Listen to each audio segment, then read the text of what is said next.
মাওলানা নুরুল ইসলাম, পিতা হায়দার শেখ, জেলা পিরোজপুর। তৃতীয় নম্বরে পাত্রী নেবেন মাওলানা মামুনুর রশিদ, পিতা মোহাম্মদ হক মিয়া, জেলা নেত্রকোনা। চতুর্থ নম্বরে পাত্রী নেবেন মাওলানা আবু হুরায়রা ইবনে হাবিব, পিতা মোহাম্মদ হাবিবুর রহমান, জেলা খুলনা। পঞ্চম নম্বরে পাত্রী নেবেন মাওলানা আল আমিন বিন ওসমান, পিতা মোহাম্মদ ওসমান গাজী, জেলা খুলনা। ষষ্ঠ নম্বরে পাত্রী নেবেন হাফেজ মোহাম্মদ রায়হান মাহফুজ, পিতা মোহাম্মদ আব্দুল হাকিম গাজী, জেলা খুলনা। তারপরে পাত্রী নেবেন হাফেজ মাওলানা মোহাম্মদ আব্দুর রহমান, পিতা আব্দুর রাজ্জাক গাজী, জেলা খুলনা। তারপরে পাত্রী নেবেন মাওলানা ইমাম হোসেন রাফি, পিতা মোহাম্মদ আলী, জেলা ভোলা। তারপরে পাত্রী নেবেন মাওলানা মোহাম্মদ মুস্তাকিব ইবনে জিল্লু মোল্লা, পিতা মোহাম্মদ জিল্লু মোল্লা, জেলা ফরিদপুর।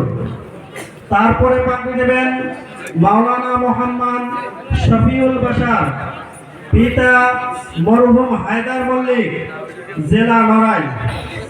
তারপরে পাত্রী নেবেন হাফেজ মাওলানা মোহাম্মদ আব্দুর রশিদ, পিতা মোহাম্মদ আবুল হোসেন গাজী, জেলা খুলনা। তারপরে পাত্রী নিতেছেন মাওলানা মোহাম্মদ নিয়ামতুল্লাহ সিদ্দিকী, পিতা মোহাম্মদ রফিকুল ইসলাম, জেলা পিরোজপুর। তারপর পাত্রী নিতেছেন মাওলানা মোহাম্মদ গোলাম কিবরিয়া, পিতা মোহাম্মদ মুস্তফা কামাল, জেলা পিরোজপুর। তারপরে পাত্রী নিতেছেন মাওলানা সাইদুর রহমান জাহিদ, বরগুনা, পিতা মোহাম্মদ ইউসুফ আলী। তারপরে পাত্রী নিতেছেন মাওলানা মোহাম্মদ আমিনুল ইসলাম, পিতা মোহাম্মদ ফজলুল হক মাঝি, জেলা পিরোজপুর। তারপরে পাত্রী নিতেছেন মাওলানা মোহাম্মদ তামিম আদনান মাদারীপুর, পিতা মোহাম্মদ আবুল বাশার হাওলাদার, গ্রাম গোসাইদিয়া, পোস্ট শিরনদী, মাদারীপুর। তারপরে পাত্রী নিতেছেন হাফেজ মাওলানা নাসির উদ্দিন কাশিয়ানি, পিতা মোহাম্মদ তোরাক উদ্দিন জাসুমুল্লাহ, জেলা গোপালগঞ্জ। তারপরে পাত্রী নিতেছেন হাফেজ মোহাম্মদ আনিসুর রহমান, পিতা মোহাম্মদ কাসেম আলী, জেলা নেত্রকোনা। তারপরে পাত্রী নিতেছেন মাওলানা মোহাম্মদ রইসুল ইসলাম, পিতা মোহাম্মদ সিদ্দিক মাতুব্বর, জেলা ফরিদপুর।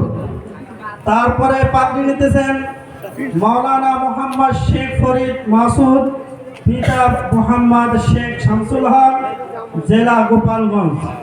20 জন ছাত্রের নাম ঘোষণা করা হইল। এবছর আমাদের 13 থেকে 14 জন ছাত্র দাওরা হাদিসে আছে। এই মাদ্রাসা শুরু থেকে নিয়ে এবছর 7ম বার্ষিক মাহফিল। এই 6 বছরে প্রায় 80-র উপরে এখান থেকে দাওরা হাদিস সম্পূর্ণ করেছেন। এই জন্য আপনাদের প্রতি ভূতার্থ আহ্বান জানাচ্ছি, সকলেই দোয়া করবেন এই ফারিগিনরা যেন দেশের কল্যাণে ইসলামের পক্ষে সব সময় সজাগ থাকতে পারে। এই জন্য সকলের কাছেই দোয়া চাই। আল্লাহ পাক এদেরকে কবুল আর মঞ্জুর করে।